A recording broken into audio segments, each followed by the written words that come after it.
was once a study where basically a bunch of nurses went around to people on their deathbed and asked them what their biggest regrets are. And there was a few, but the one I want to focus on today is golden relationships. So they basically regretted losing golden relationships, and golden relationships could be many things, but obviously people that you've built up a very good either friendship or a bond with, and then later down the line, not for any particular reason, you just sort of lose them, you know, and it drops off, and you don't talk as much, you don't see each other as much, and that's one of their biggest regrets, you know. Out of you know, it's a big survey of a lot of people, and a lot of them said this, and it makes me think about, you know, myself. There is a few other regrets, like working too hard, caring what people think too much. There's a few others. I believe there's 5 of them.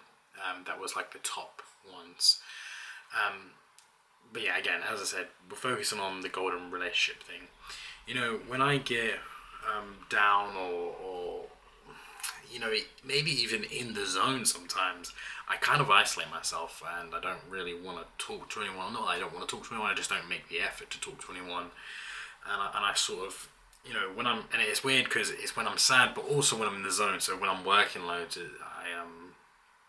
I get into this this habit of sort of blocking out the world in a way, and it's a bad habit to have because, you know, over time, you know, if not managed, I could lose golden relationships that I have with people, and I never want to do that. I think if you have a relationship with someone, no matter what, where it is, if you've had a long time with that person and you know them really well, try to always reach out and talk to them, but also, you know, they're gonna come points in time when you argue with this person and you get angry with this person, but always try to make it work, because it's a lot of effort, and everyone is a lot of effort. Like everyone is a lot of effort in their own way, and once you know, if you spend so much time with someone, you know the ways they are difficult, the ways they ain't. And at the end of the day, everyone's difficult. You know, you are difficult yourself, even if you may not notice it. And appreciate that they're putting up with you in certain ways, and you put up with them in certain ways, and that's why it works. That's why the friendship, partnership, or anything, any sort of relationship works. It's because they're putting up your bad side, and they're putting up your bad side, but you enjoy the good side of each other as well. You know. So obviously, if it's not some crazy thing, you know, obviously I think it'd have to be quite extreme, but to always try and maintain relationships that you've had for a very long time, and I guess trying to make new ones as well.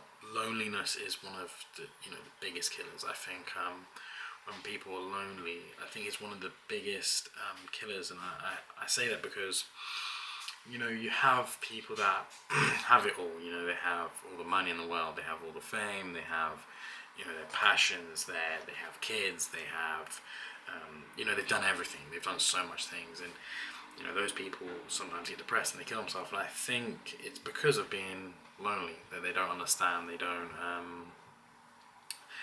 don't get understood by other people, and in that way they feel lonely. Even if they ain't physically lonely, they're mentally lonely. Actively trying to not be alone as much as you can before it ever gets to that type of stage is a really good thing to do. And also, you can learn so much from other people. You know, going back to not judging people, there's a lot you can learn from someone that you may judge on the surface at first, right?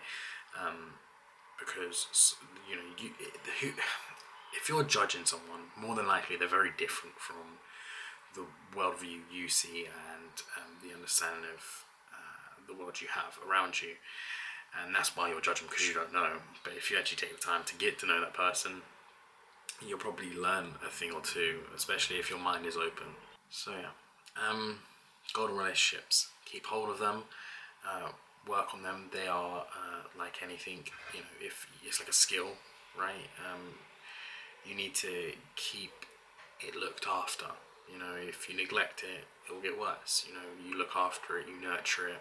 Maybe it's like a plant. It's like a plant, you know. The more you water it, the more you put it in the sunlight, the bigger it will grow.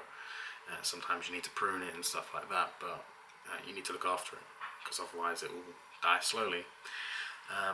So look after it, and don't be afraid to make new friends and relationships, even though it might not even seem like you'd want to be friends with this person or not. Some people will surprise you in the craziest ways, and you know,